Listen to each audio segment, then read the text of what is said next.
So today, I would like to honor, or should we say, dishonor the Pokemon that made us all seriously reconsider whether we actually wanted to catch them all. Number 10. Garbodor. I don't think a caption is even necessary for this poor soul. Garbodor was first introduced in the 5th generation of Pokemon games, and for many people he directly exemplifies the arguably decline of monster design by the game's creators. He's garbage.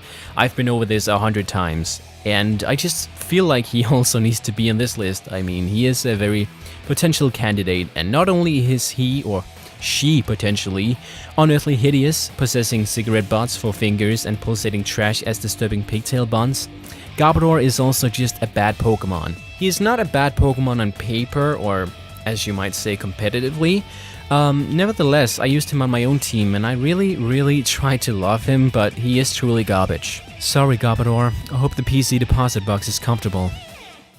Number 9. Mr. Mime. There's just something about clowns. I know he's a mime, but actually I don't know what he is. Mr. Mime debuted in the first set of Pokemon games and was all the stranger since the only way to acquire him was to trade with an elderly male NPC. I always had a sinking feeling that Mr. Mime wasn't actually a Pokemon, but some misguided human trying to make it in a psychic type's world.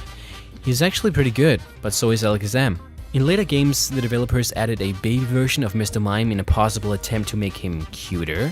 But the idea of having two Mr. Mimes breeding makes me want to go home and forget about what happened at the daycare center. Number 8. Farfetch'd. I know what you're thinking. Hey, I like Farfetch'd. I do too. He makes a very handy HM slave since his stats are useless and he can learn both Cut and Fly.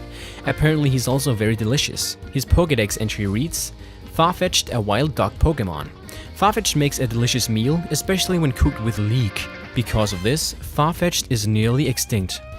So apparently the people of Kanto eat Farfetch'd? That's also extra disturbing because there is only one Farfetch'd in the game. Number 7. Stunfisk. Once again. Stunfisk is a flat fish-like Pokemon with a broad mud-brown body. At the base of its yellow tail is a yellow marking shaped like an exclamation mark when seen from behind. Stunfisk is simply unloved due to the fact of the public having a general consent of him looking ugly. Its type combo is quite interesting. Ground and electric. You don't see that every day. However, it does not have an evolution yet. And Stunfisk isn't exactly the Pokemon we want to show off on Wi-Fi, is he? I guess we can all agree that he's not, right? So there's really no appeal other than the type combo, and who are we kidding? That's totally not worth it. Number 6. Zubat. I put Zubat on this list with a heavy heart because I do like Zubats, and his evolutions are pretty cool to be honest. It's just a shame that the Pokemon games use Zubat as a more of an annoying obstacle than an actual Pokemon that you would want to catch and train. Nearly every cave in Pokemon Red and Blue, not to mention Gold and Silver, is full of Zubats. As you try to get from one town to the next, you'll be confronted by Zubat and its entire extended family. They have no qualms about leeching your life or confusing your Pokemon to the point of insanity. As a player, you will never be too excited to see a Zubat for, I guess, good reasons, optioning to Thundershock it into submission or spray repel just to avoid its face. Zubat has been used and, I guess, abused in a way that just makes him very unoriginal and just the most common Pokemon ever that nobody would want to catch because it's not unique in any way, and who would want a Pokemon that isn't unique on their team? You know, we want to have a unique team, right? He is pretty cool and he is pretty good if you give him a chance. All he ever wanted was a friend. Number 5. Woobat.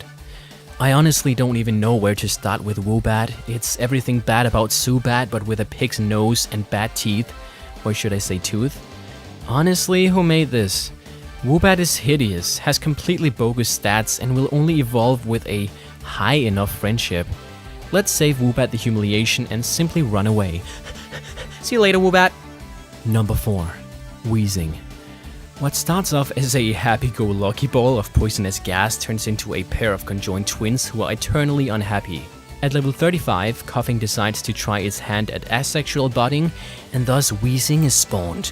Oddly enough, Weezing can learn the move Attract, which immobilizes an enemy Pokemon with the power of love. Of course, I taught this to my very own Weezing.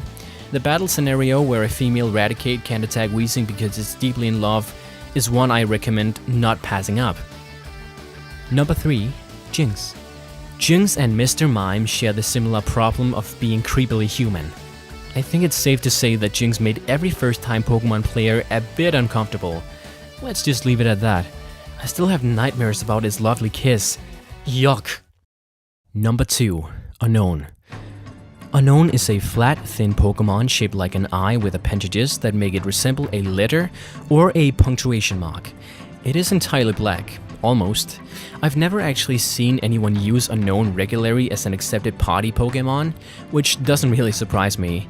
Its purpose is only being seen and used in local ruins, and in the third Pokemon movie, not to mention in regards to Arceus, which means you rarely encounter this guy.